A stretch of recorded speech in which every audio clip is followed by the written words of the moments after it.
Bonsoir. On va pouvoir commencer ce vendredi marxiste qui est convoqué sur le thème « Où va la Chine ?» Et je vais tout de suite donner la parole à Daniel. Bien, alors camarades, c'est une vaste question. Il n'est pas certain qu'on en fasse le tour en 2 heures d'un vendredi marxiste. Il n'est même pas certain que vous repartiez d'ici avec une réponse claire à la question sur où va la Chine. Il n'est pas certain non plus que les réponses que vous entendiez correspondent à votre attente. Bref, rien n'est certain. C'est une question complexe. Il est probable que rien de définitif ne sera dit ici.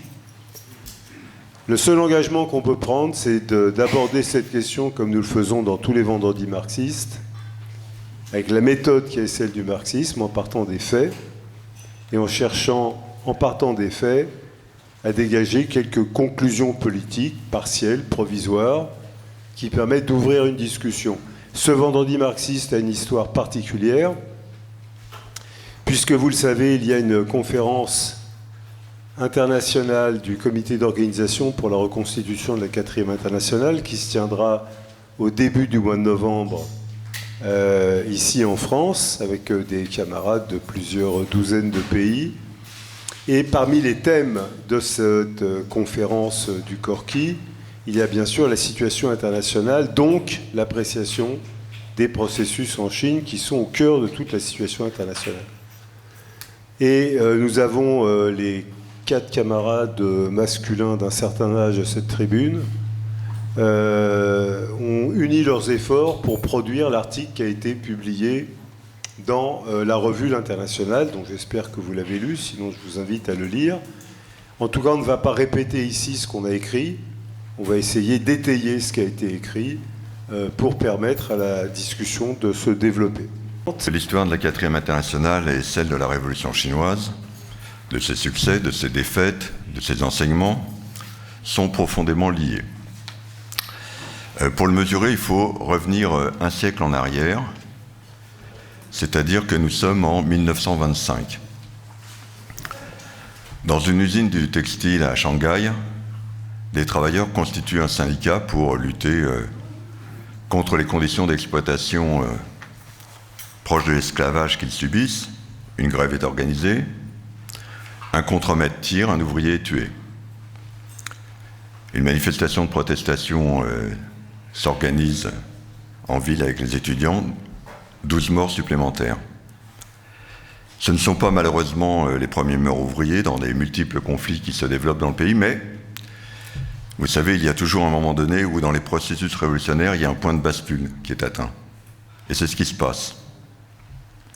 La grève générale balaye en quelques heures Shanghai, qui est alors une concession étrangère. Et dans un livre consacré à la tragédie de la révolution chinoise dont on va parler, Harold Isaac relate la chose suivante.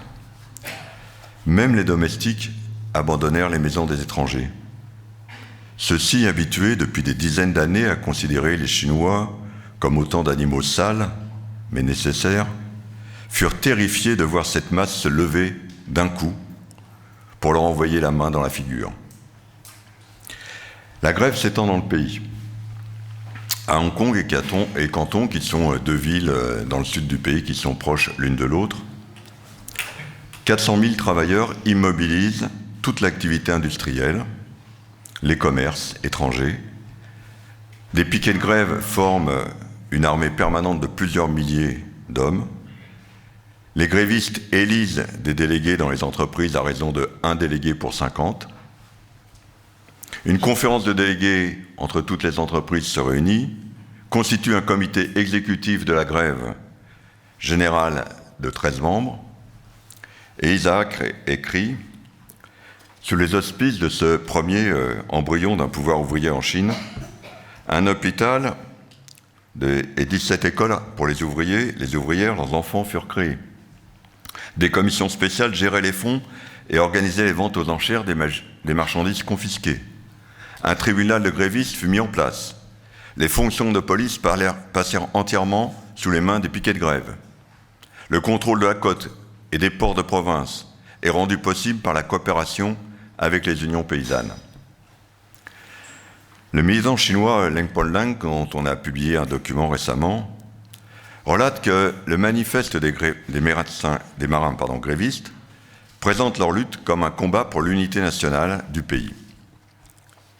Il souligne également que, parmi les revendications de la grève, on trouve l'abrogation des lois racistes, le droit pour les travailleurs chinois de postuler à tous les emplois, y compris dans l'administration.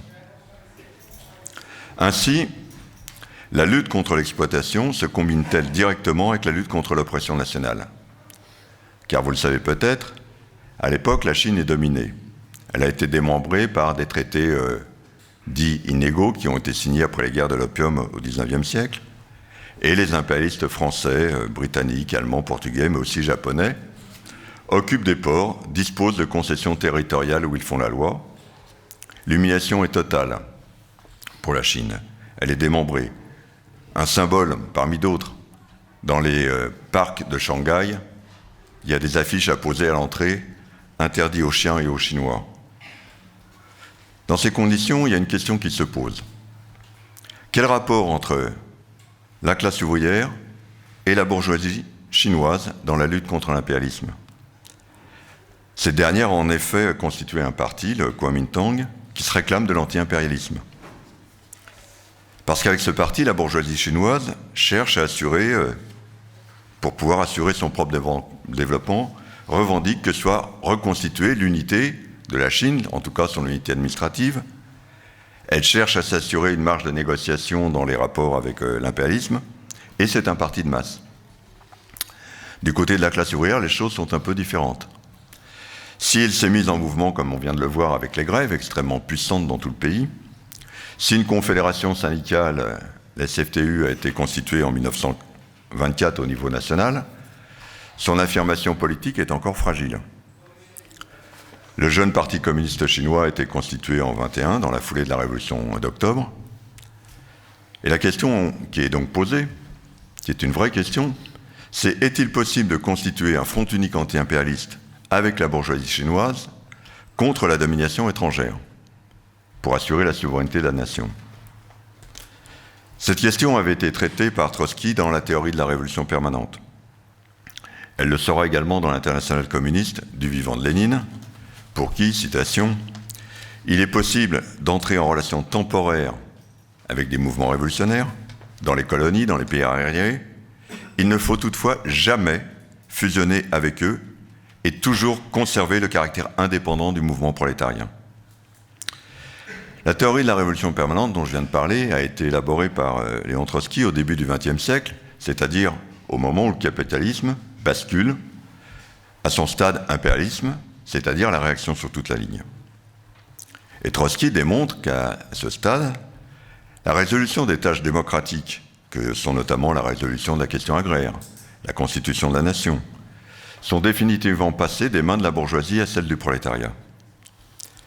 La bourgeoisie qui, au siècle précédent, avait été capable de constituer des nations pour partir à la conquête du marché mondial, développer les forces productives, est dorénavant incapable de réaliser ces tâches démocratiques parce qu'elles nécessitent la rupture avec l'impérialisme. C'est pourquoi, dit Trotsky, la révolution, pour assurer véritablement la réalisation des tâches démocratiques, doit se transformer directement en révolution socialiste et devenir ainsi une révolution permanente. Et ceci ne peut pas se réaliser autrement que sous la direction de la classe ouvrière, qui doit donc garder son indépendance vis-à-vis de la bourgeoisie. Alors il ne s'agit pas de questions théoriques abstraites.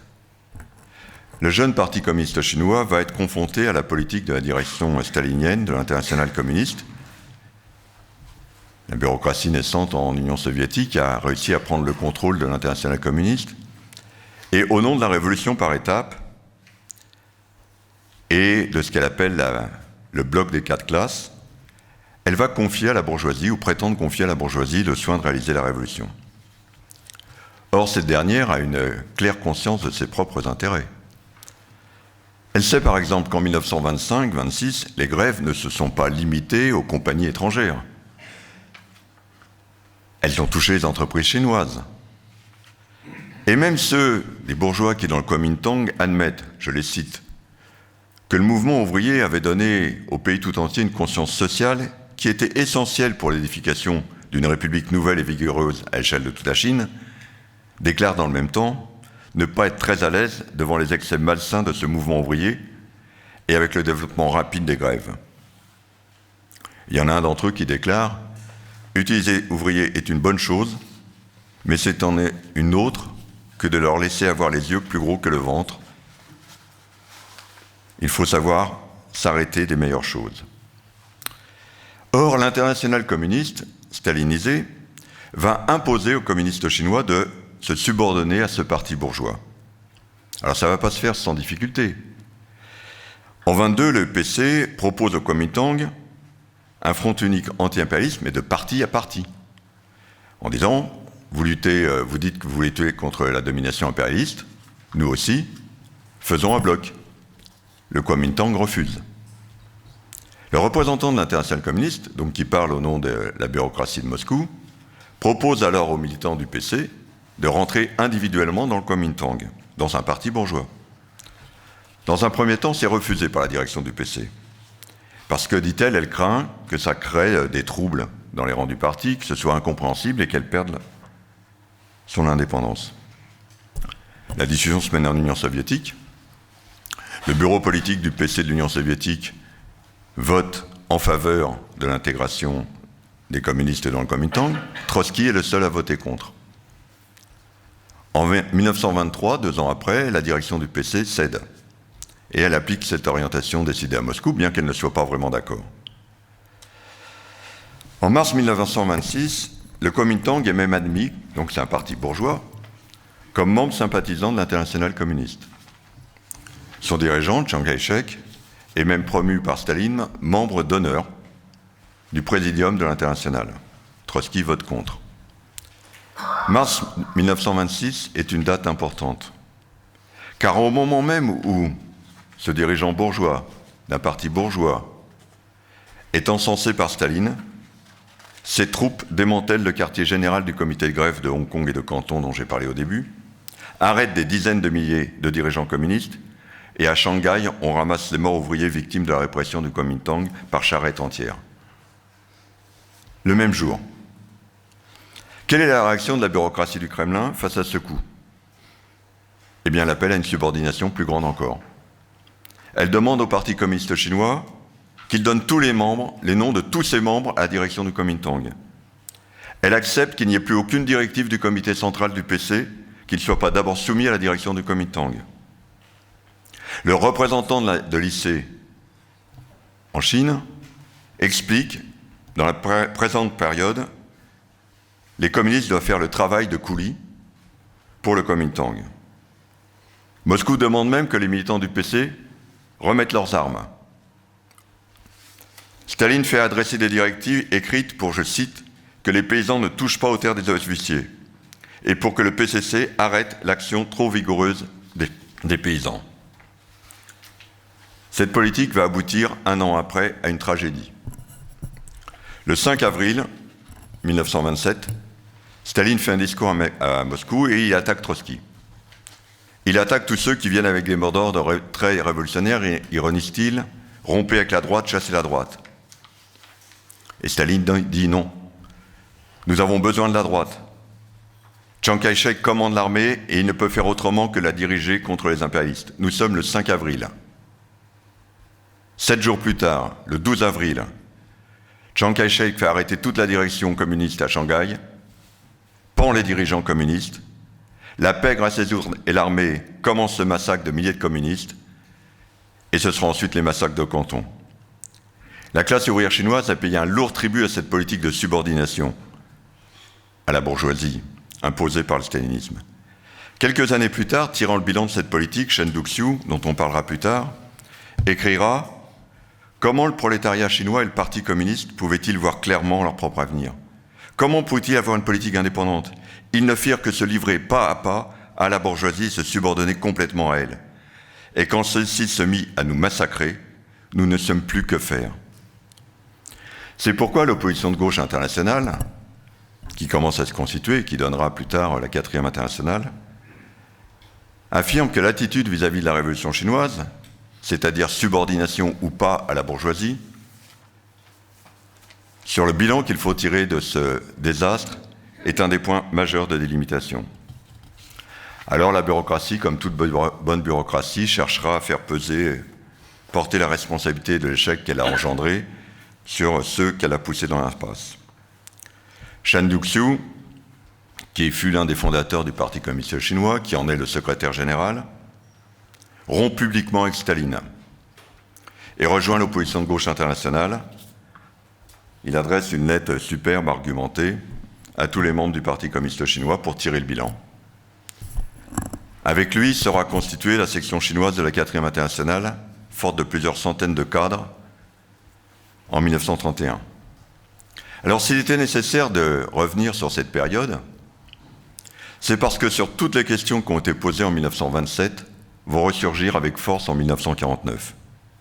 Subordination ou non au Kuomintang.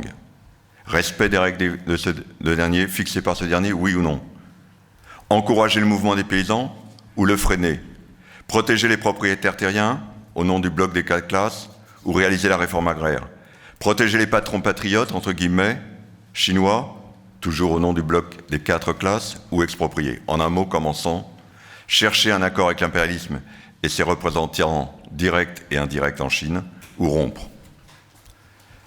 Or, du fait de la répression sanglante de 1927, le PC chinois, pour survivre, a dû se reconstituer en se repliant sur les campagnes, en chevauchant le mouvement paysan et en étant amené à prendre une certaine distance vis-à-vis de Moscou.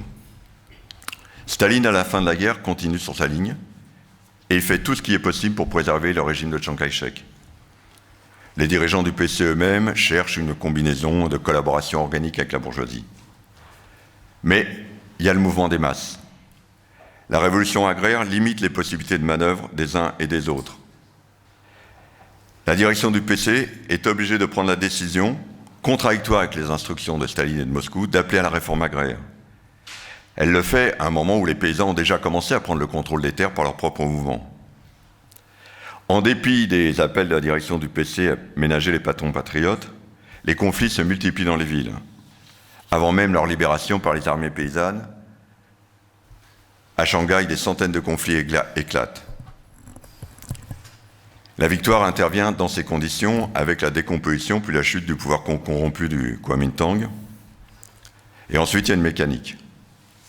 L'alliance complète des propriétaires terriens et de la bourgeoisie marchande, la fuite des capitaux, l'organisation d'une résistance active de la bourgeoisie à partir de Taïwan, oblige la direction du PCC à des incursions de plus en plus profondes dans le domaine de la propriété privée, à l'extension à toute la Chine de la réforme agraire.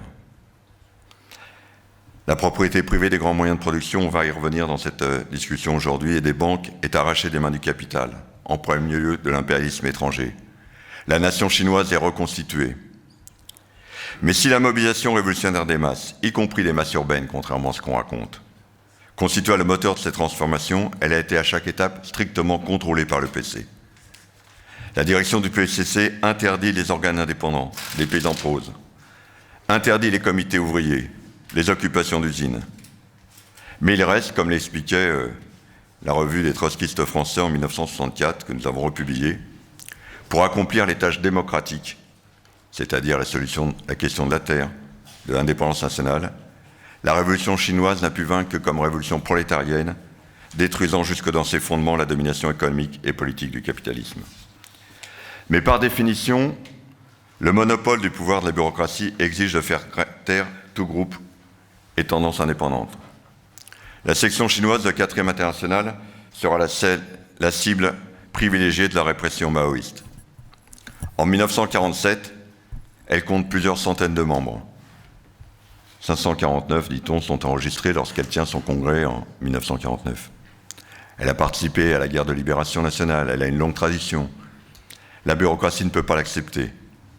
Des centaines de trotskistes sont arrêtés, emprisonnés dans tout le pays. D'autres doivent s'exiler. Il nous faut ici faire une parenthèse avant de conclure. Ceux qui aujourd'hui se regroupent dans le secrétariat unifié ou dans des groupes qui en sont issus ont à cette époque couvert la répression bureaucratique. Lorsque le dirigeant trotskiste Peng Shuxi informe le secrétariat international dirigé par Pablo sur les arrestations massives de trotskistes dans le pays et demande qu'une campagne internationale soit engagée, Pablo s'y refuse, en affirmant qu'en comparaison avec les réalisations de la révolution de Mao Tse-tung, l'arrestation de quelques centaines de trotskistes est insignifiante. Et il y a une certaine logique à ceux qui aujourd'hui nous disent qu'il n'y a plus rien à défendre en Chine, que le capitalisme est rétabli, et dès cette époque, pris position du côté du régime maoïste, etc. Mais la répression n'a pas réussi à briser la classe ouvrière. La permanence du combat de la classe ouvrière chinoise s'est poursuivie. Alain va vous en parler. Au moins c'est dit, on sait ce que je vais dire alors. Hein, je voulais revenir sur cette question, sur cette révolution. Il faut que je relève? Comme ça? Sur cette révolution de 1949, en mars 1971, dans La Vérité, qui était l'organe de l'ECI, 4e internationale, on lisait cette définition de la révolution chinoise. Enfin, cette définition, non. Disons cette approche. Il ne s'agit pourtant pas d'une nouvelle révolution d'octobre, et d'une certaine façon, les conditions dans lesquelles le Parti communiste a été détruit en 1927 se manifestent dans la façon dont, reconstruit, il s'empare du pouvoir. C'est une armée paysanne qu'ils contrôlent, ils occupent le territoire, mais ce n'est pas le soulèvement victorieux des milices ouvrières, des conseils, etc. C'est plus significatif encore, écrit La Vérité, les chefs communistes de cette armée paysanne éprouvent la plus grande méfiance vis-à-vis du prolétariat urbain, qui tente pourtant de se soulever à son approche. Partout où se sont formés spontanément des comités ouvriers, les chefs militaires communistes les suppriment.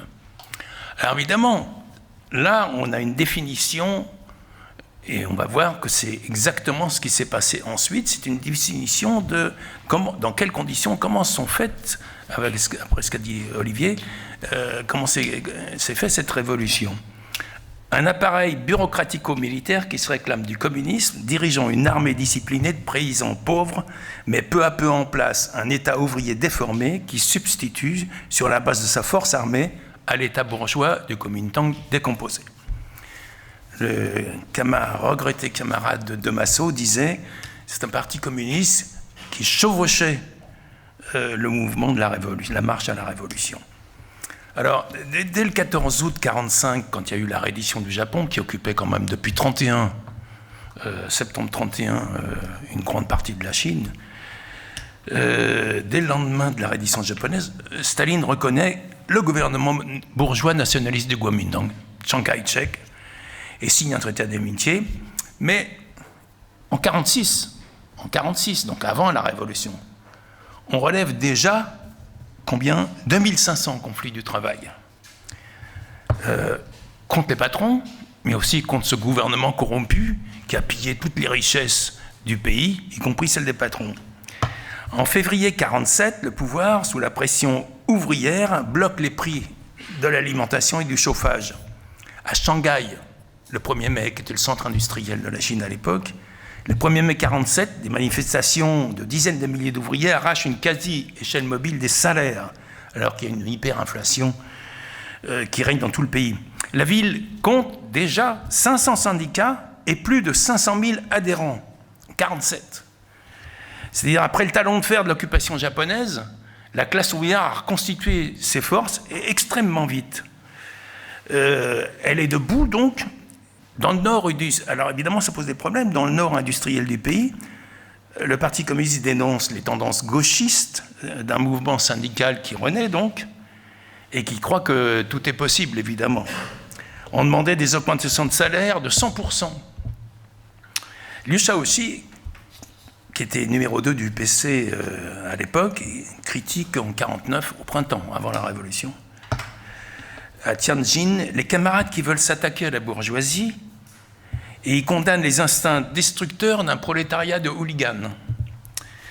Face aux ouvriers et nombreux cadres qui n'acceptent pas ces concessions qui sont faites aux capitalistes chinois, avec la politique de l'alliance avec la bourgeoisie nationale, Mao vient à la rescousse et condamne ceux qui pensent qu'il est possible dans l'immédiat d'éliminer la bourgeoisie.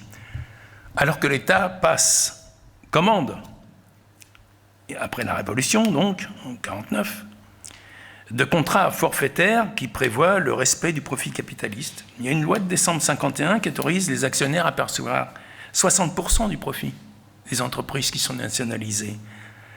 Et en plus du dividende fixe qui est garanti sur leurs investissements, 8%. Alors ainsi, de 49 à 52, le nombre des entreprises industrielles privées augmente. Il passe de 120 000 à 150 000. Évidemment, tout le monde y trouve son compte chez les patrons. Et celui de leurs employés de 1,8 million à 2,2 millions. Même si les entreprises d'État croissent plus vite, il faut le dire. L'industriel, lui, il produit, mais il ne produit pas pour le marché. Il n'a pas intérêt, il produit pour l'État. C'est des contrats, c'est payé rubis sur l'ongle, ça passe de 12 à 56% de la production privée, entre 49 et 52. C'est énorme. Alors, tout cela, évidemment, le patron, lui, il spécule, il fraude, il détourne de la production pour valoriser au mieux les contrats forfaitaires. Et ça provoque une levée de bouclier chez les ouvriers, et même chez les cadres du PC, qui veulent rompre ces relations établies dans le cadre de la politique de Front Uni, donc avec le Kuomintang et la bourgeoisie nationale. Pas avec le Kuomintang, mais avec la bourgeoisie nationale et les représentants du Kuomintang dans les entreprises. D'autant que ces capitalistes apparaissent comme des Chinois peu fiables, dit un historien, alors que le pays vient de s'engager dans la guerre de Corée contre l'impérialisme américain. La classe ouvrière veille au grain, elle bouillonne même. Et en 1952, il y a un mouvement qui est lancé dans les entreprises. En fait, on dit que c'est par le PC, mais c'est dans les entreprises que ça a commencé. Fraude, pot de vin, vol, secret d'État, détournement d'argent public, évasion fiscale. C'est la campagne en 1952 des 5 anti. Elle suit déjà une campagne des 3 anti. Les 3 anti en question, c'est le bureaucratisme des cadres, le gaspillage et la corruption. Là, vous avez une marque fondamentale de ce parti et de ces cadres supérieurs qui sont élevés au-dessus de la classe et qui ont profité de la situation pour s'enrichir. Le gouvernement central doit alors intervenir contre les dirigeants locaux pour modérer la campagne de manière à contrôler les événements. Quand, en septembre 1955, est lancée la politique de collectivisation des entreprises, l'objectif, c'est qu'elle ait abouti fin 1956. Bon, c'est déjà pas mal, c'est un bel objectif, je trouve. Mais le problème, c'est que le mouvement des masses et l'ardeur des cadres locaux a fait que ça s'est déroulé beaucoup plus rapidement que ça. C'est-à-dire que dès fin 1955, on a commencé, par exemple à Pékin, ça a commencé à l'automne 1955, et fin janvier 1956, c'était fini. Il n'y avait plus d'entreprises, la collectivisation de toutes les entreprises était achevée à Pékin. Mais dans le reste de la Chine aussi, puisque Chou Enlai dit, je crois que c'est fin 1956, il annonce que 99% des entreprises sont nationalisées. C'est l'illustration du poids de cette classe ouvrière chinoise qui gonfle ses forces en nombre aussi, dans cette aspiration à en finir avec le vieux monde capitaliste et surtout à rompre avec cette bourgeoisie, ces capitalistes, et donc cette politique du Front Uni qui fait que on reste lié, le parti, la direction du parti reste liée au Kuomintang, à l'ancien régime, d'une façon ou d'une autre. Il y a toujours d'ailleurs des organisations liées au Kuomintang, officielles. Un certain nombre, il y en a une dizaine, je crois. Mais précisément, c'est cette résistance de la classe ouvrière, ce poids qui croît au fur et à mesure de l'industrialisation, au fur et à mesure de la croissance des forces productives qui ont commencé à redémarrer. D'ailleurs, l'article 1 de la Constitution de septembre 1954 est ambigu. Il dit « La République populaire de Chine est un État de dictature démocratique populaire dirigé par la classe ouvrière et fondé sur l'alliance des ouvriers et paysans. » Mais ce n'est pas socialiste. C'est pas socialiste, parce que l'article 5 dit « À l'heure actuelle, les formes fondamentales de propriété des moyens de production comprennent aussi la propriété capitaliste. » c'est qu'on a toujours aussi encore, on couvre encore la propriété capitaliste. Bon, ça va durer quand même quelques années encore, cette constitution, mais dans la conscience s'inscrit déjà ce type de rapport, dans la conscience des masses. On a fait la révolution, c'est pas pour continuer comme avant. On a réussi maintenant à ce que les patrons soient expropriés, non, qu'ils ne soient plus les dirigeants de l'entreprise et que les profits n'aillent plus dans leur poche, sauf la part dont je vous ai parlé tout à l'heure. Alors ce parti communiste s'est renforcé, évidemment, et en septembre 56, donc après la nationalisation de l'industrie, de toutes les entreprises de l'industrie, le parti compte 10 millions de membres. En 1945, c'était 1,2 million. 1,2 million.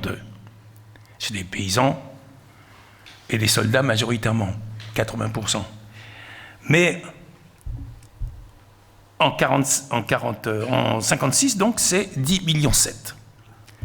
Ce qu'il faut comprendre, enfin, ce qu'il faut savoir, c'est que les 9 dixièmes ont adhéré depuis 1949. Donc, ce sont des militants qui sont engagés dans la Révolution pour le succès de la Révolution. Ce n'est pas la masse des pauvres paysans pauvres qui ont fait la longue marche ou des paysans moyens qui sont intégrés au truc ou des soldats qui sortis des déserteurs des armées du Kuomintang. Non, non. Là, c'est des paysans qui ont fait la Révolution et des ouvriers qui ont fait la Révolution, qui ont constitué la chair de la Révolution. Les ouvriers sont 14% et même 29% si on inclut les jeunes ouvriers de la Ligue de la jeunesse communiste. Le nombre des paysans a augmenté, mais la proportion a baissé, 70%. Il faut considérer quand même qu'1,5 million d'ouvriers dans le PC, c'est un ouvrier sur 6. Hein. On compte à peu près 8 ou 9 millions. Alors, au sommet du parti se concentre cette pression à la fois de la classe d'une part et la volonté des bureaucrates de garder les liens avec le capital et de ne pas rompre la politique de front uni et la politique de coexistence pacifique. La campagne politique des Sans-Fleurs, qui est lancée par Mao en mai 1956, vise à calmer les aspirations à prendre la parole sur les affaires du pays de la jeunesse, mais aussi, surtout, et surtout de cette classe ouvrière, et à essayer de résoudre la crise au sommet.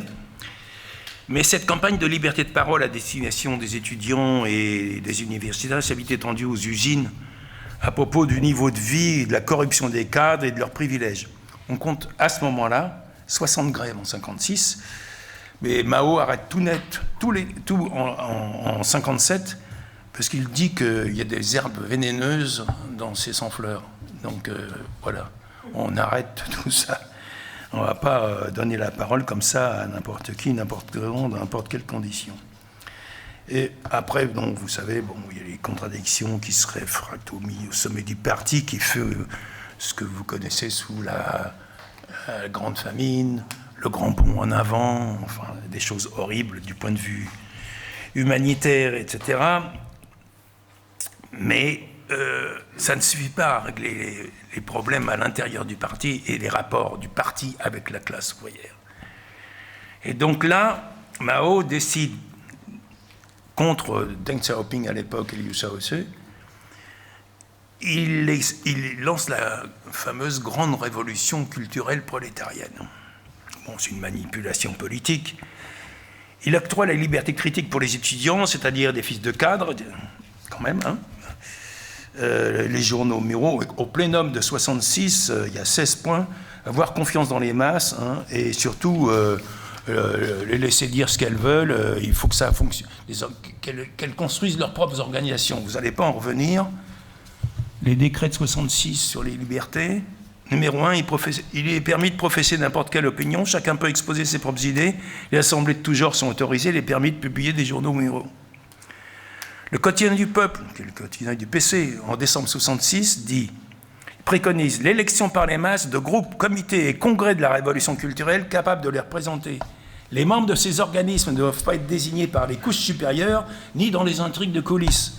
On peut appliquer un système d'élection générale conforme au principe de la Commune de Paris. Ah ouais. Les ouvriers, ils n'avaient pas de sympathie particulière pour les étudiants fils de cadres qui s'étaient déguisés en garde rouge. Mais ils avaient en revanche une sympathie pour les assemblées de délégués élus, et ils avaient une sympathie pour la commune aussi. Je vais vous lire ce qu'on lit,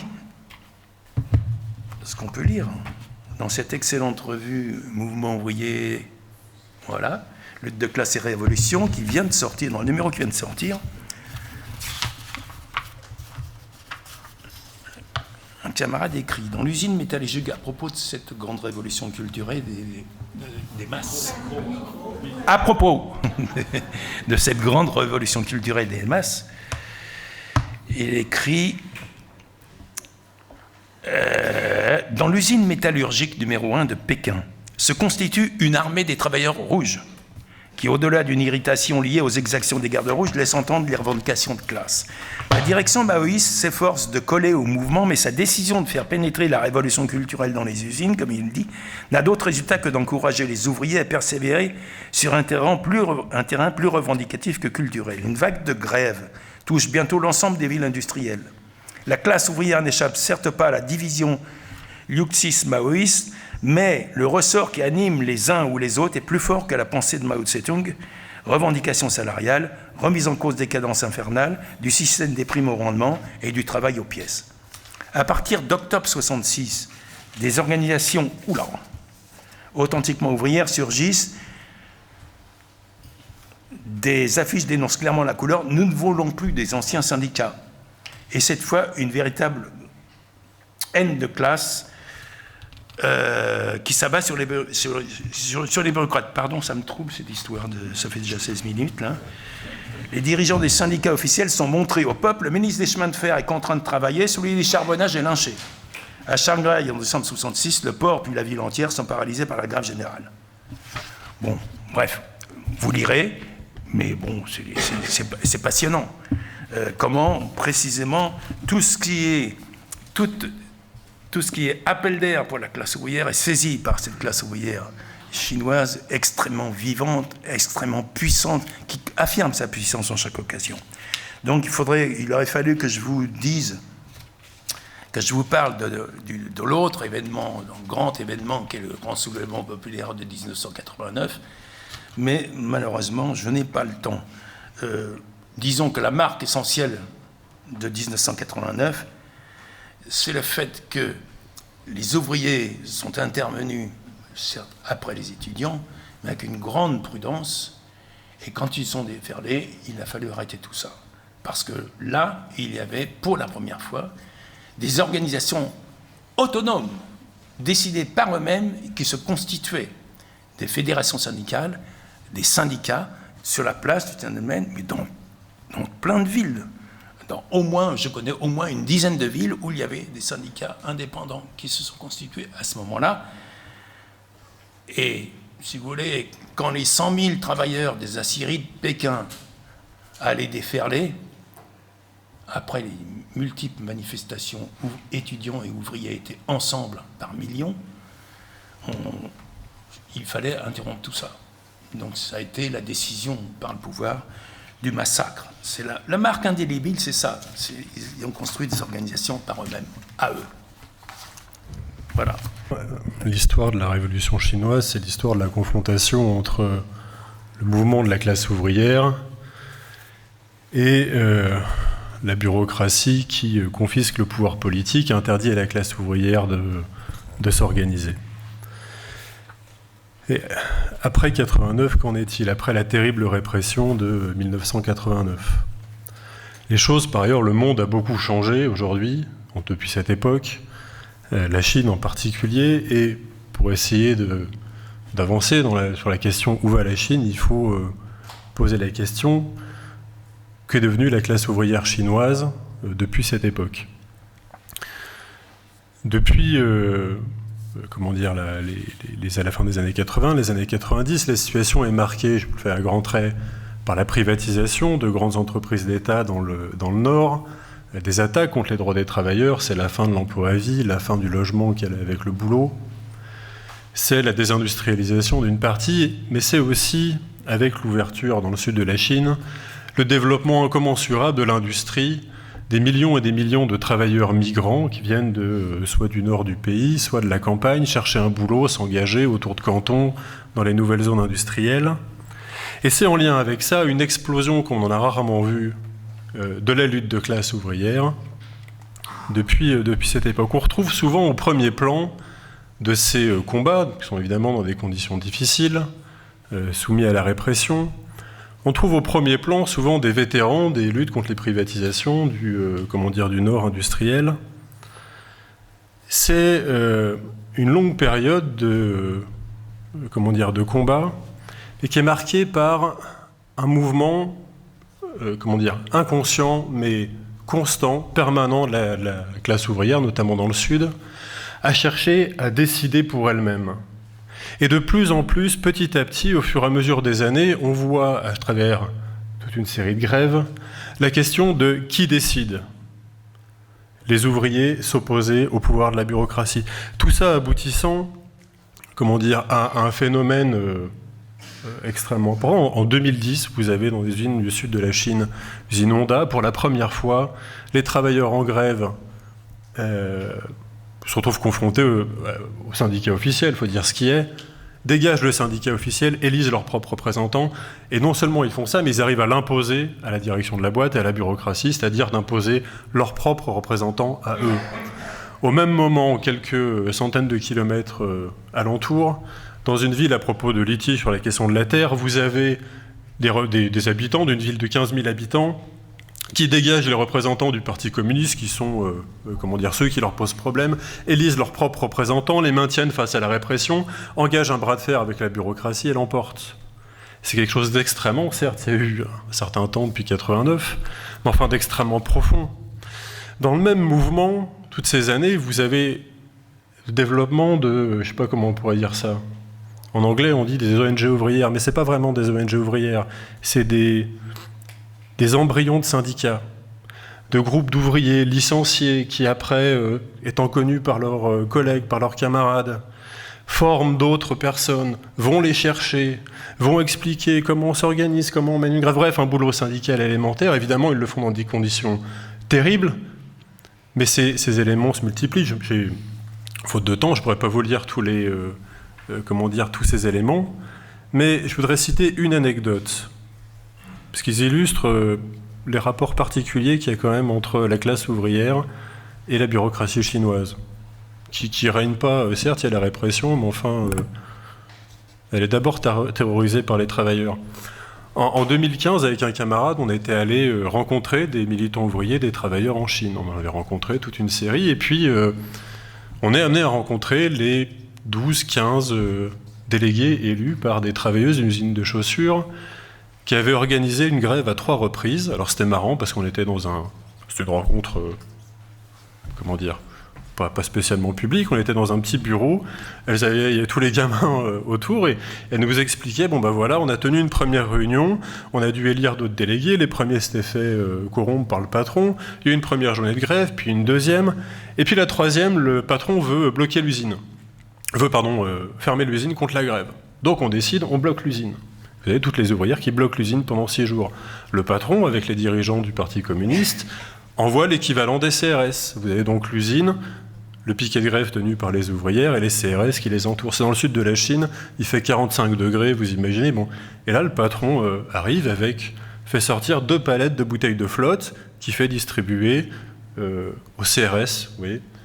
Et là, vous avez les ouvrières du piquet de grève qui nous expliquent avec énormément de fierté, d'émotion. Elles débarquent devant les CRS. Je me rappelle, la personne qui nous raconte ça faisait 1,50 m.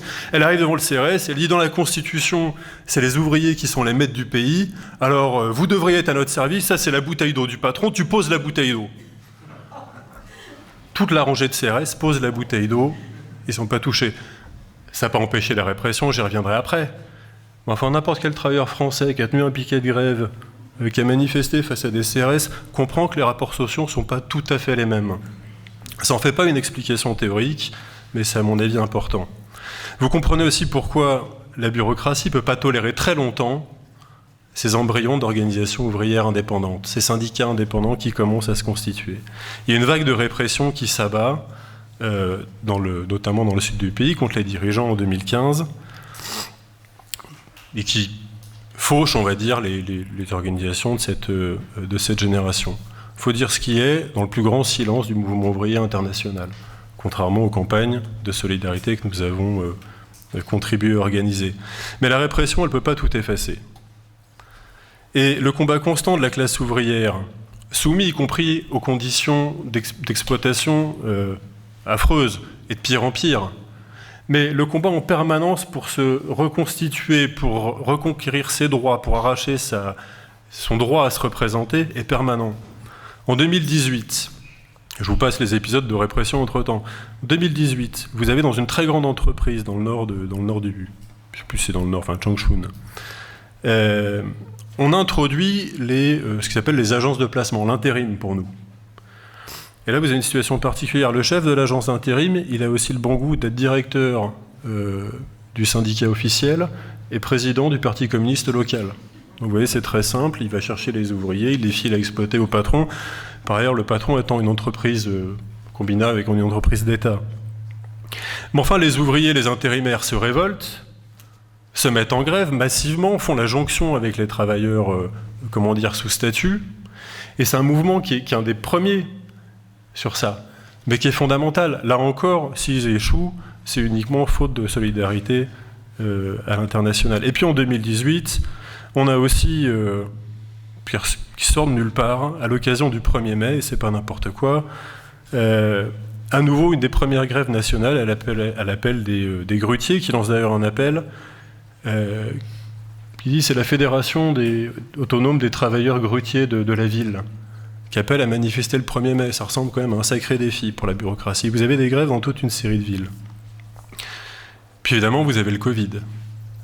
Je ne développerai pas beaucoup, mais même même dans les pires périodes du Covid, avec la catastrophe qui s'abat, en particulier en Chine, vous imaginez, c'est quand même la mobilisation spontanée de la population, en particulier à Wuhan, et les débuts d'organisation autonome qui sauvent la situation. On a des multiples exemples de la population qui apporte les masques, qui apporte à bouffer, qui organise les choses, au point que la bureaucratie, au début paralysée de peur de faire une connerie, de se faire taper sur les doigts, on arrive très rapidement à activer tous ces comités de quartier, tous ceux pour dire tout ça, il faut que ça soit sous notre contrôle.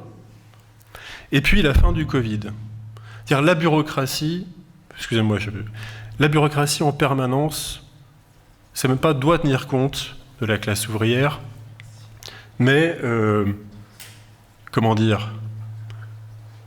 il fait découler de sa politique ce qu'elle peut faire ou ne pas faire de la puissance de la classe ouvrière. Vous le savez peut-être pas, vous connaissez la politique de zéro Covid en Chine, mais vous savez peut-être pas comment ça s'est terminé. La politique zéro Covid, c'était pour ceux qui livraient les repas, des millions de livreurs, c'est d'être SDF sous les ponts, pas pouvoir rentrer chez eux. Mais pour les ouvriers de Foxconn qui produisent les iPhones, c'était pas de pas pouvoir rentrer chez eux, c'était d'être enfermé à l'usine. Et d'être enfermé à l'usine de 200 000 salariés avec le virus, dans des conditions qui étaient celles du bagne. Et vous avez en novembre 2022 une explosion et des dizaines de milliers d'ouvriers qui forcent les portes de l'usine, démontent tout et partent par dizaines de milliers sur la route. La police ne peut pas les arrêter et qui impose, par le soulèvement face à ces conditions intenables, qui impose à la bureaucratie de reculer. Au même moment, y compris contre le chauvinisme, etc., vous avez un drame à Urumqi, la capitale du Xinjiang, vous avez un incendie, 10 morts.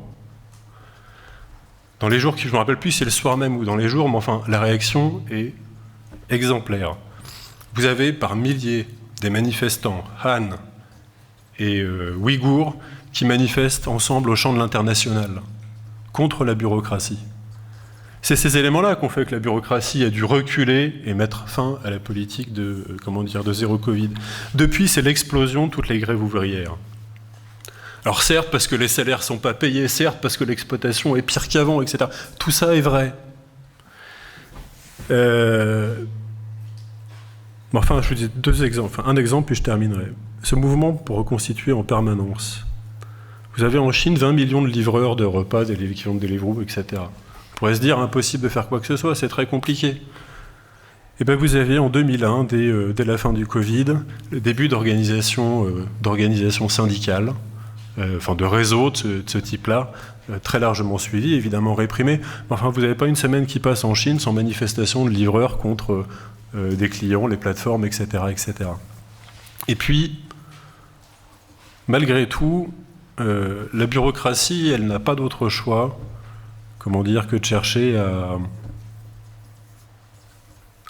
elle est contrainte par cette mobilisation, même cette mobilisation potentielle, à des concessions. Je prendrai les livreurs par exemple. Récemment, le ministère des Ressources humaines a été amené, alors il y a toute une partie de théâtre et de cirque, mais enfin à aller se faire passer pour des livreurs, pour vivre la vie d'un livreur et se rendre compte que c'était quand même affreux et qu'il fallait bien faire quelque chose. Et puis récemment, de dire que l'IA, tout ça c'est très bien, mais enfin il faut quand même protéger les travailleurs des plateformes parce que ils disent que c'est parce que c'est compliqué, mais enfin c'est parce qu'ils se révoltent. Et puis récemment, il y a eu deux éléments. La Cour suprême a quand même été obligée d'expliquer qu'il fallait payer les cotisations à l'équivalent de la Sécu en Chine, ce qui n'était pas le cas, mais enfin de le faire, y compris pour ceux qui n'avaient pas droit, les intérimaires, pour les travailleurs de plateforme, etc., etc. Ça ne veut pas dire que c'est passé dans la vie, mais c'est dire qu'ils ne peuvent pas faire autrement que de chercher à régler ce problème. On pourrait multiplier les exemples, de grève. Enfin, s'il y a une chose qui est certaine, c'est que où va la Chine, c'est en grande partie la classe ouvrière qui va le déterminer. Camarades, vous l'avez compris, l'histoire des 75 dernières années en Chine, ce n'est pas l'image que l'on veut parfois nous présenter d'une dictature qui écrase tout sur son passage. Il y a dictature de la bureaucratie, mais il y a surtout, d'abord et avant tout, une intense lutte de classe. Et c'est cette lutte de classe qui explique la très grande instabilité du pouvoir. Il n'empêche qu'aucun pays au monde, dans les 75 dernières années, n'a connu un développement économique et industriel comparable de près ou de loin à celui de la Chine. Au point de concurrencer, parfois même de dépasser dans nombre de domaines, la principale puissance capitaliste de son propre aveu, les États-Unis. Ce n'est pas une question quantitative, c'est une question qualitative. La Chine est passée en 75 ans d'une classe ouvrière d'environ 8 millions de membres à une classe ouvrière dont le nombre varie entre 600 et 700 millions. Et la classe ouvrière, c'est la principale force productive. Le marxisme part des faits. Et ce que je viens d'évoquer ici, ce sont des faits. Ce sont d'ailleurs des faits tellement peu mis en cause, discutés, que vous le savez sans doute, va se réunir dans quelques jours le G7, le sommet des 7 pays les plus développés du monde, et à cette occasion se réunissent toutes sortes d'organismes. Et se réunit donc le B7. Le B7, vous le connaissez moins que G7. G7, c'est G pour gouvernement. B7, c'est B pour business. C'est donc le sommet des représentants patronaux des 7 pays les plus développés du monde. Et ils se plaignent, les patrons des pays les plus développés du monde. Ils se plaignent parce que, disent-ils, nous ne pouvons pas faire face à la concurrence de la Chine. Les subventions publiques chinoises sont responsables de surcapacité industrielle du pays totalement intolérable. Ils se plaignent, ils disent l'aide que le gouvernement chinois apporte à ces entreprises leur offre un avantage concurrentiel qui renforce leur capacité d'innovation et leur permet de proposer des prix plus bas, de se développer rapidement, de gagner des parts de marché dans des secteurs clés. Nous n'avons pas une obsession de la Chine, mais le problème, ce sont ses surcapacités. etc., etc. Et disent-ils, nous ne savons pas comment faire face à la concurrence de la Chine, les droits de douane, ça ne sert à rien, il faudra, dit le représentant du patronat allemand, envisager d'autres solutions, il ne dit pas lesquelles, je vous laisse imaginer lesquelles. Mais il y a une question qu'on peut poser à ces patrons. Puisque, paraît-il, l'économie chinoise bénéficie de manière totalement injuste de telles subventions, de l'aide de l'État, pourquoi ne faites-vous pas de même ? Elles se plaignent. Ils se plaignent, tous ces chefs d'entreprise. Mais ils disent eux-mêmes, si on augmentait les subventions à nos propres entreprises, ça ne réglerait pas le problème. Parce que de toute façon, il faut bien que le marché prenne en main sa propre régulation. Il y a un type, étonnamment bizarre, qui est éditorialiste au journal Les Échos. Vous savez, Les Échos, c'est le journal de la classe capitaliste en France. Et lui, c'est parmi les éditorialistes des Échos, c'est un des plus réactionnaires. Et il y a quelques semaines, il a publié une chronique intitulée « Le jour où je voudrais être chinois ». Et alors il explique, il dit voilà, le Congrès national du Parti communiste chinois vient de se réunir. Ils ont adopté le 15e plan quinquennal. Mais il dit le problème avec les Chinois, c'est que non seulement ils adoptent des plans, mais les plans sont appliqués. Ils disent, on se prend à rêver d'une Europe à la chinoise qui soit capable, elle aussi, d'organiser son économie à partir d'un plan, parce qu'il explique, il fait l'éloge du plan chinois. Investissement dans les technologies, dépenses de recherche et développement, mais aussi le deuxième axe, c'est l'éducation, etc., etc. Alors on serait tenté de dire à monsieur le boucher, eh bien faites-le, puisque c'est là le modèle, faites-le. Pourquoi ne le font-ils pas ?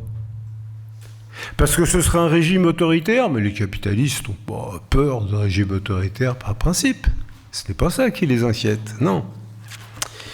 Ils ne peuvent pas le faire parce que le capitalisme repose sur le principe, vous le savez, de la libre entreprise, de la libre initiative, de la concurrence libre et non faussée, bref, de la propriété privée des moyens de production. Et dans le système capitaliste, les capitalistes sont d'accord pour qu'il y ait un plan général qui organise l'économie, sauf la leur. Ils sont d'accord pour qu'on régule les autres branches de l'économie, pas la leur. Parce qu'eux doivent garder la liberté d'investir autant que nécessaire dans l'espoir, parfois couronné de succès, parfois pas, mais dans l'espoir d'être celui qui va décrocher le gros lot de profits considérables. Prenez Elon Musk, par exemple. Il introduit en bourse ces jours-ci son entreprise, je ne sais plus laquelle, SpaceX ou je ne sais pas quoi. Bon, bref. Tout le monde dit que c'est une opération formidable. Peut-être, je ne suis pas spécialiste, il est possible aussi qu'elle se casse la figure après, mais la capitalisation que représentent les entreprises de M. Musk dépasse tous les records jamais entendus. Tout capitaliste rêve d'être le Musk de demain. Mais pour être le Musk de demain, il ne peut pas être tenu par un plan décidé par le 15e congrès du Parti communiste ou que sais-je encore.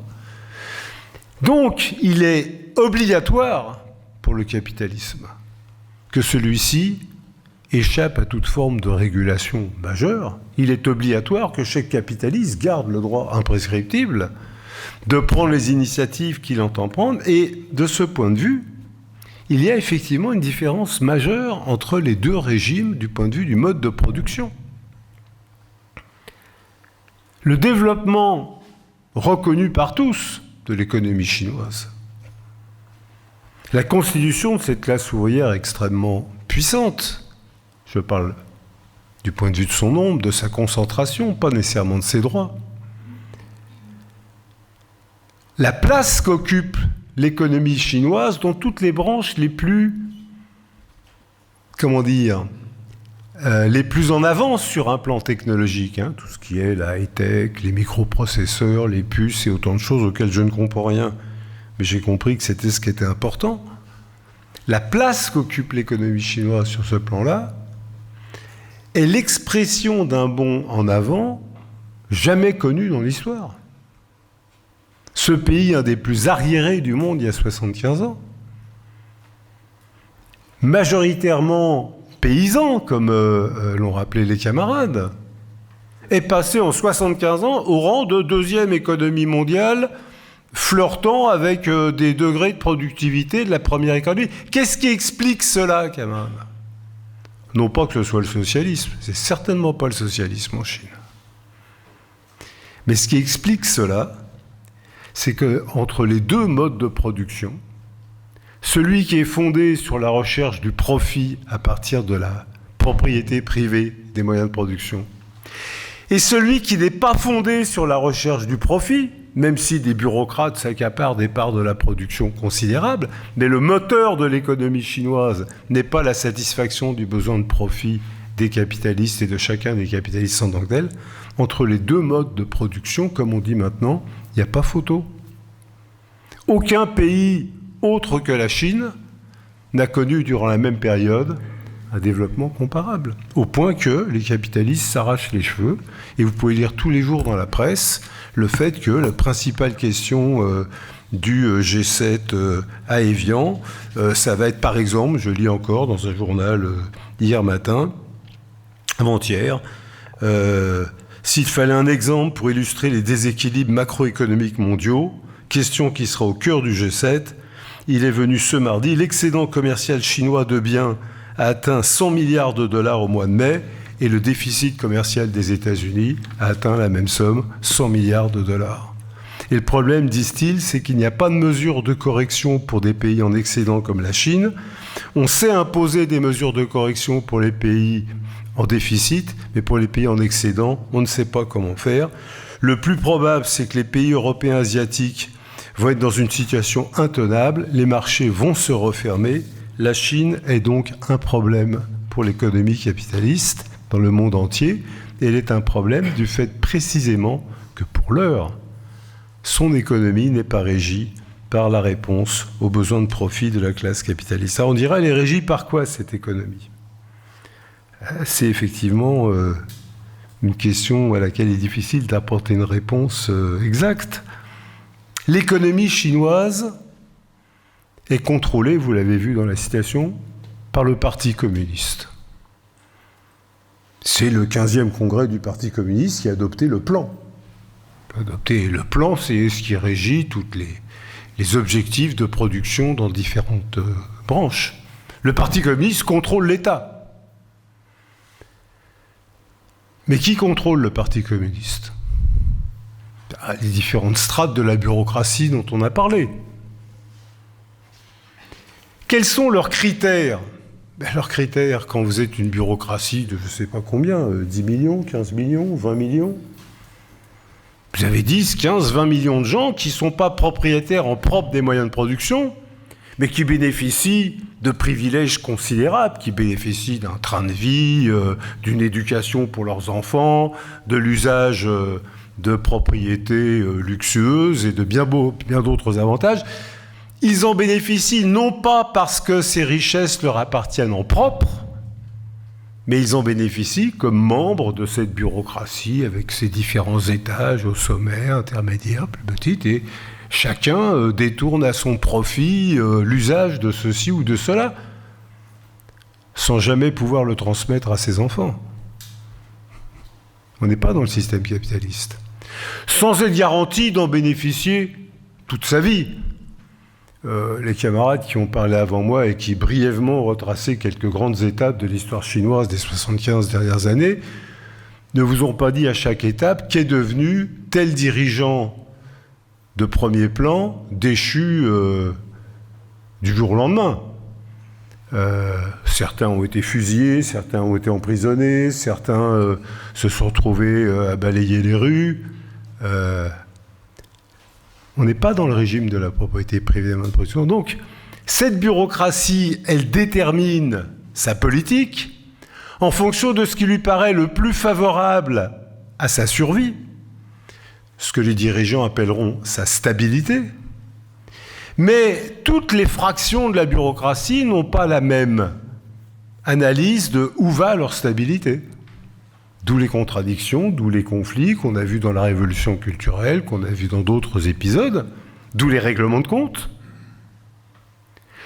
Toutes ces fractions, bien sûr, ont tourné le dos au combat pour le socialisme depuis très longtemps. Donc, il y a une classe à laquelle elles ne font pas confiance, c'est la classe ouvrière. Ni la classe ouvrière chinoise, qu'elles ont sauvagement réprimée dans le sang en différentes périodes, ni la classe ouvrière du monde entier. On pourrait rappeler comment la bureaucratie chinoise a couvert, par exemple, l'écrasement des communistes d'Indonésie, 1 million de morts dans le coup d'État de 1965 ou d'autres épisodes. Mais n'a pas non plus une totale confiance dans la classe capitaliste. Parce qu'elle sait que si les capitalistes s'emparent des moyens de production en Chine, quelques-uns d'entre eux vont peut-être réussir à se reconvertir comme capitalistes privés, mais la plupart d'entre eux risquent de perdre leurs privilèges. Donc, ils se disent qu'ils ont peut-être plus à perdre qu'à gagner à la restauration capitaliste. Mais en même temps, ils ouvrent de plus en plus l'économie du pays à la pénétration capitaliste. Ils font de plus en plus de concessions au marché capitaliste. Alors, dans ces conditions et dans ces calculs, la bureaucratie est obligée de prendre en compte l'existence de la classe ouvrière. Les camarades l'ont dit avant moi. Cette classe ouvrière qui, même quand elle a été écrasée, s'est reconstituée. C'est elle qui a mis fin au Covid. Et la bureaucratie se dit gardons le contrôle de cette classe ouvrière, n'allons pas trop loin dans le renoncement, disons, à ce qui est un minimum d'existence digne pour elle. Ce miracle, donc, chinois, ne doit rien au miracle. Il doit à la supériorité d'une économie qui n'est pas fondée sur la propriété privée des moyens de production, même bureaucratique, par rapport à une économie fondée sur la propriété privée des moyens de production. Et pour autant, et il faut l'affirmer avec force, ce régime n'est d'aucune manière le socialisme. Je dis il faut l'affirmer avec force parce que, vous savez, il y a une époque ancienne, quand l'Europe était divisée en deux, il y avait un chancelier allemand prétendument socialiste qui avait dit il faut bien se mettre d'accord avec les staliniens à l'Est parce que c'est la réelle politique. Il faut avoir une politique réaliste quand même. Moi j'ai entendu j'ai lu il y a 2 semaines le document publié par Jean-Luc Mélenchon qui s'appelle « Comment faire ?» Et dans ce document, il parle de l'Union soviétique des années 35-36, il dit c'est à l'époque du socialisme en Union soviétique. Non, 1935-36, c'était pas plus l'époque du socialisme en Union soviétique qu'aujourd'hui, ce n'est l'époque du socialisme en Chine. Si le socialisme, pour reprendre la formule, la définition qu'en donne Trotsky, si l'objectif du socialisme, c'est créer une société sans classe, fondée sur la solidarité et la satisfaction de tous les besoins de la population, alors on est très très loin du socialisme, surtout que Trotsky ajoute que dans une telle société, l'État doit commencer à dépérir dès le début de l'instauration du socialisme. Or, vous avez compris que dans la Chine actuelle, l'État est au contraire un État fort, répressif, qui garantit l'inégalité matérielle, qui étouffe les libertés, même si elles ne sont pas toutes absentes, notamment les libertés ouvrières, les libertés d'expression, les libertés démocratiques. Il nous faut partir des faits pour répondre à la question où va la Chine. Les faits, c'est un siècle à la fois de lutte des classes et de lutte de classe. Un siècle de lutte des classes entre la bourgeoisie, l'impérialisme, le Kuomintang, les seigneurs de la guerre, les capitalistes japonais, américains et leurs représentants en Chine, et la classe ouvrière chinoise. Et un siècle de lutte de classe, c'est-à-dire de combats acharnés de millions et de millions de travailleurs chinois de différentes générations qui, parfois au prix de leur vie, ont refusé de céder devant un régime qui se dit communiste et qui, en réalité, s'approprie, détourne le produit de leur travail, se l'approprient de manière indue, autoritaire, arbitraire, et ne permet pas aux travailleurs d'agir par eux-mêmes. Non, la Chine n'est pas le socialisme, mais pour reprendre une formule de Trotsky, la situation en Chine a démontré ce que je viens de dire sur l'extraordinaire développement de l'économie chinoise, a démontré, j'emprunte une formule à Trotsky, que le socialisme a son droit à la victoire. C'est-à-dire que ce résultat montre que l'expropriation de la classe capitaliste peut ouvrir les plus grandes perspectives. Alors comment qualifier ce régime ? Eh bien là encore, j'emprunterai une formule qui est d'ailleurs une formule de Marx, de Lénine, de Trotsky. Vous verrez qu'elle n'engage pas à beaucoup de choses que de dire ça. La Chine n'est pas un pays capitaliste, même si les capitalistes font de plus en plus d'incursions dans le régime de la propriété collective, de la propriété d'État, tout simplement parce que si j'emprunte... où est-ce que j'ai mis ça ? Excusez-moi. Je cherche un papier. Je vais le retrouver. Oui, c'est là.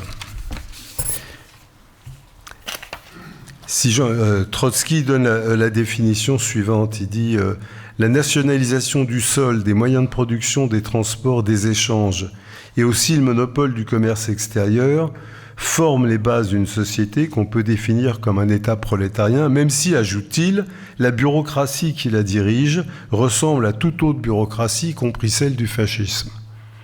En l'occurrence, les critères de la nationalisation du sol, des moyens de production, des transports, des échanges, le monopole du commerce extérieur sont effectivement des caractéristiques de l'économie chinoise actuelle.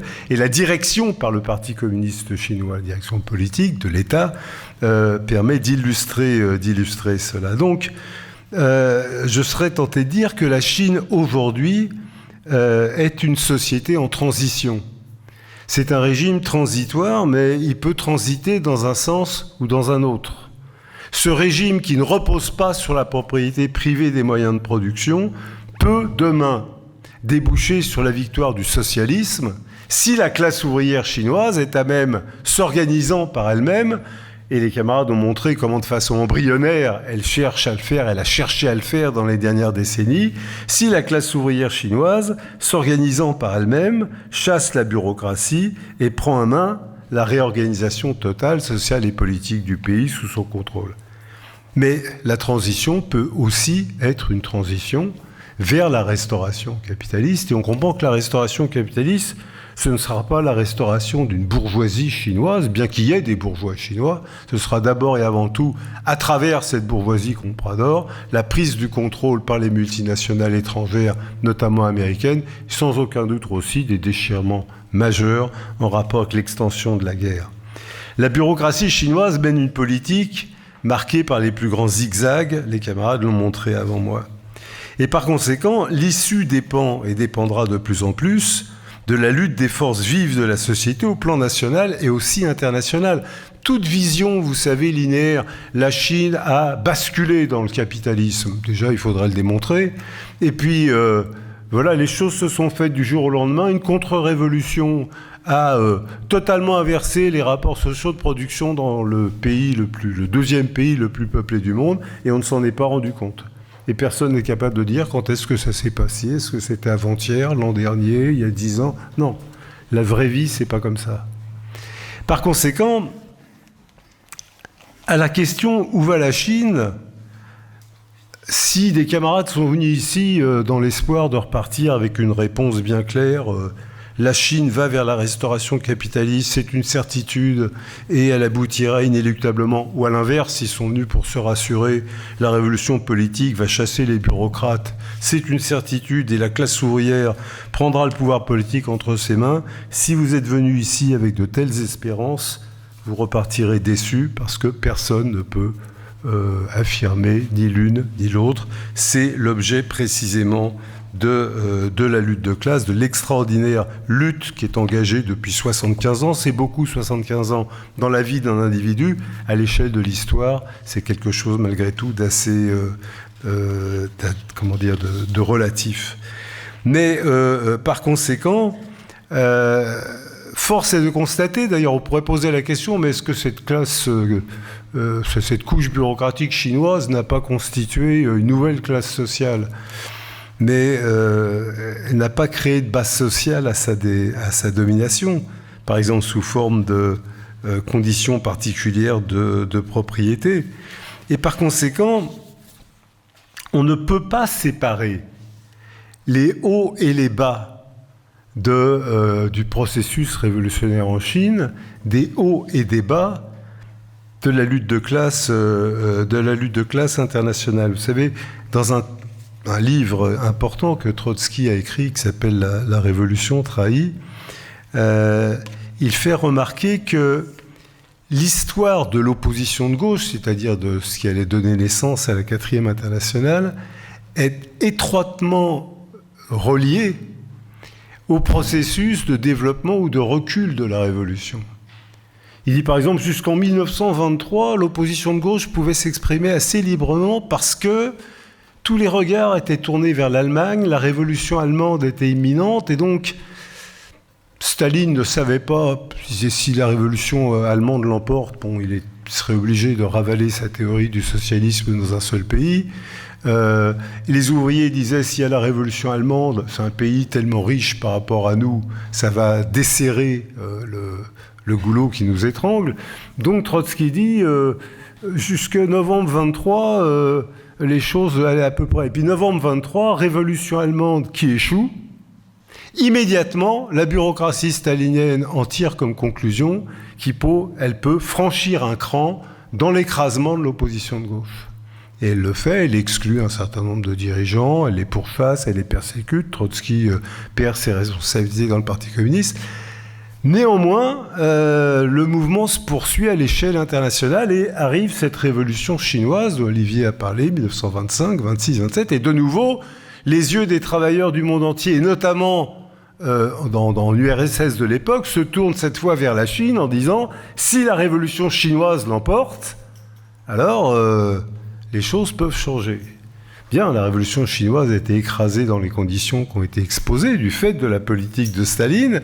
Et la première conséquence sur un plan, je dirais, des relations politiques internes à l'internationale communiste, c'est qu'immédiatement Trotsky est exclu du Parti communiste, il va être banni à des milliers de kilomètres de là, ses partisans sont pourchassés, sont interdits, c'est la répression, c'est-à-dire que les avancées et les reculs de la révolution mondiale ont un rapport avec des phénomènes très précis, très concrets.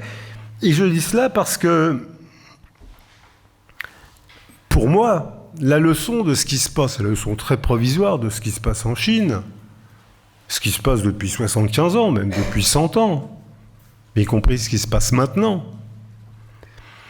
c'est pas un pronostic sur ce qui va se passer demain. C'est une certitude que les plus grandes confrontations de classes vont se développer, comme elles se déroulent depuis 75 ans. Et c'est pour ça qu'il faut une 4e internationale. Pas un parti national, une 4e internationale. Un parti mondial de la révolution socialiste qui est capable de relier le combat que mènent les travailleurs en France, en Allemagne, au Chili, au Pérou, en Afrique du Sud, au combat que mènent les ouvriers chinois. Imaginez un seul instant à quel point une victoire de la classe ouvrière chinoise, même partielle, serait un point d'appui extraordinaire pour le combat révolutionnaire à l'échelle internationale. Alors, nul ne peut prétendre combattre sérieusement pour le socialisme dans son propre pays s'il ne livre pas sa position sur la Chine. Parce que la Chine est au cœur de la révolution mondiale.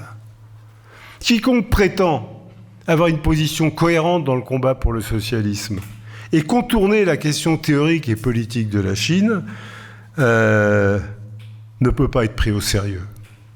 Nous avons défini notre position à l'instant présent, qui bien évidemment est susceptible d'évolution. Nous la livrons à la critique, à la libre discussion, avec honnêteté, sans œillères, mais en ayant toujours la préoccupation suivante, celle sur laquelle Trotsky conclut un chapitre, le chapitre 9, je crois, de la Révolution trahie, mais qui a une portée beaucoup plus générale. Nous craignons, écrit Trotsky, nous craignons par-dessus tout, dans notre analyse, de faire violence au dynamisme d'une formation sociale qui n'a pas de précédent et ne connaît pas d'analogue, et ça s'applique à la Chine aujourd'hui, vous l'avez compris. La fin scientifique et politique que nous poursuivons nous interdit de donner une définition achevée d'un processus inachevé. Elle nous impose d'observer toutes les phases du phénomène, d'en faire ressortir les tendances progressistes et réactionnaires, de révéler leur interaction, de prévoir les diverses variantes du développement ultérieur et de trouver dans cette prévision un point d'appui pour l'action. C'est là l'essentiel, camarades, un point d'appui pour l'action de la classe ouvrière chinoise, un point d'appui pour l'action de la classe ouvrière en France, un point d'appui pour l'action de la classe ouvrière internationale, un point d'appui pour le Parti mondial de la Révolution.